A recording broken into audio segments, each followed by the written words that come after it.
Olá, louvado seja nosso Senhor Jesus Cristo, para sempre seja louvado, glória ao Pai, ao Filho e ao Espírito Santo, como era no princípio, agora e sempre. Amém.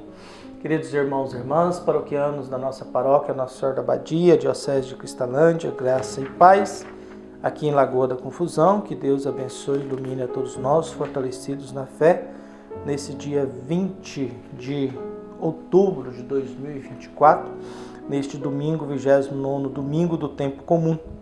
Que Deus esteja em nosso coração. E o evangelho que nós temos é de Marcos, capítulo 10, versículos de 35 a 45. O Senhor esteja convosco, Ele está no meio de nós. Proclamação do evangelho de Jesus Cristo segundo Marcos. Glória a vós, Senhor. Naquele tempo, Tiago e João, filhos de Zebedeu, foram a Jesus e disseram: Mestre, queremos que faças por nós o que vamos pedir. Ele perguntou: O que quereis que eu vos faça? Eles responderam: Deixa-nos sentar, um à tua direita e outro à tua esquerda, quando estiveres na tua glória. Jesus então lhes disse: Vós não sabeis o que pedis. Por acaso podeis beber o cálice que vou beber? Podeis ser batizado com o batismo com que vou ser batizado? Eles responderam: Podemos. E ele lhes disse: Vós bebereis o cálice que eu devo beber e sereis batizados com o batismo que eu devo ser batizado. Mas não depende de mim conceder um lugar à minha direita ou à minha esquerda. É para aqueles a quem foi reservado. Quando os outros 10 discípulos ouviram isso, indignaram-se com Tiago e João. Jesus os chamou e disse: Vós sabeis que os chefes das nações as oprimem e os grandes as tiranizam. Mas entre vós não deve ser assim. Quem quiser ser grande, seja o vosso servo. E quem quiser ser o primeiro, seja o escravo de todos. Porque o Filho do Homem não veio para ser servido, mas para servir e dar a sua vida como resgate para muitos. Palavra da salvação. Glória a vós, Senhor. A gente sempre luta, o poder é sempre algo muito fascinante. O poder, a riqueza e a fama é sempre algo fascinante que a maioria dos seres humanos quer de alguma forma, busca de alguma forma. Porque a gente gosta muitas vezes de ser tratados como deuses. A gente gosta de ser elogiados em praça pública, sentar nos primeiros lugares. A gente gosta muitas vezes de ter certos privilégios, certas regalias. Então, nós nos colocamos sempre diante desses desafios, diante dessas buscas, diante desses contextos. É preciso, às vezes, a gente se proteger e se livrar, às vezes, de certas tentações. O que nós temos no Evangelho que nos é apresentado por Marcos? Bom, a gente sempre tem que lembrar que o Evangelho de Marcos é o primeiro escrito a respeito de Jesus.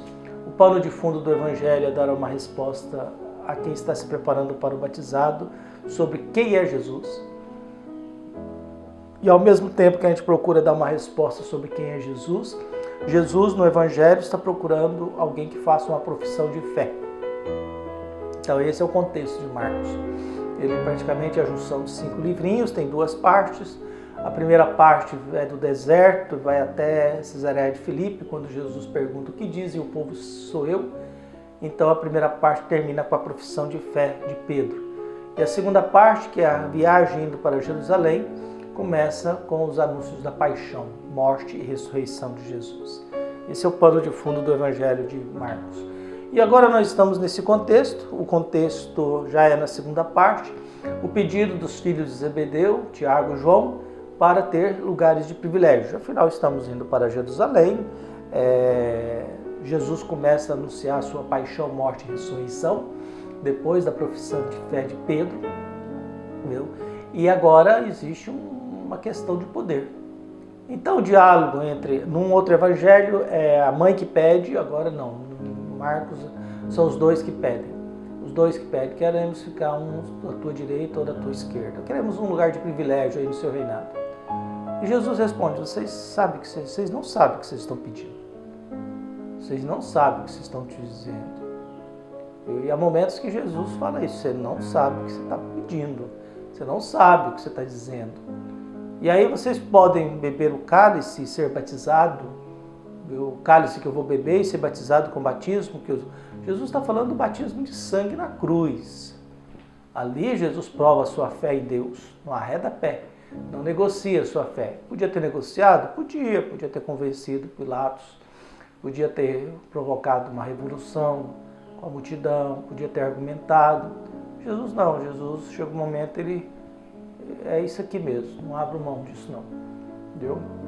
Então, nós temos no Evangelho isso. Então, esse diálogo entre eles, pois é, vocês irão beber o cálice que eu vou beber e serão batizados com o batismo. Mas quanto a esse lugar de privilégio, isso é para que está reservado, não é comigo não. No outro momento, os 10 ficam sabendo, e o fato dos 10 ficarem com raiva de Tiago e João, sinal que eles também estão interessados no cargo, estão interessados no poder, estão interessados no privilégio. E é por isso que Jesus tem que chamar todos para uma revisão de vida, porque eles não estão entendendo. E aí Jesus chama todos e diz uma coisa muito bonita. Jesus os chamou e disse: vós sabeis que os chefes das nações as oprimem e os grandes as tiranizam, mas entre vós não deve ser assim. Quem quiser ser grande, seja o vosso servo, e quem quiser ser o primeiro, seja o escravo de todos. Viu? E aí Jesus coloca-se como exemplo. O Filho do Homem não veio para ser servido, mas para servir e dar a sua vida em resgate de muitos. Então o que a gente vai percebendo é que na lógica de Deus, nós somos importantes e grandes na medida que a gente se coloca a serviço. Apesar que o carreirismo na igreja é muito forte, o carreirismo é uma luta e um grande mal dentro da igreja, em que a gente vai se tornando muito falso para poder não dizer qualquer coisa, para não correr o risco de não ter uma promoção no futuro. Isso vai nos levando a uma certa falsidade. O Evangelho de Jesus quer dizer: você é importante neste mundo para Deus na medida em que você se coloca a serviço, na medida em que você trata o outro, na medida em que você não é servido, mas você serve. E Jesus coloca-se como exemplo. Eu vim para servir, não para ser servido. Por isso, todas as vezes que a gente se coloca à disposição da igreja, a gente assume um serviço dentro da igreja, é um gesto da nossa parte de grandeza aos olhos de Deus, de importância aos olhos de Deus, porque a gente coloca a nossa vida em função de servir ao outro que precisa da gente. Então, que Deus abençoe a todos nós, sejamos mais servos e libertos da ganância e da arrogância e do desejo de ter poder sempre. Um abraço, até mais.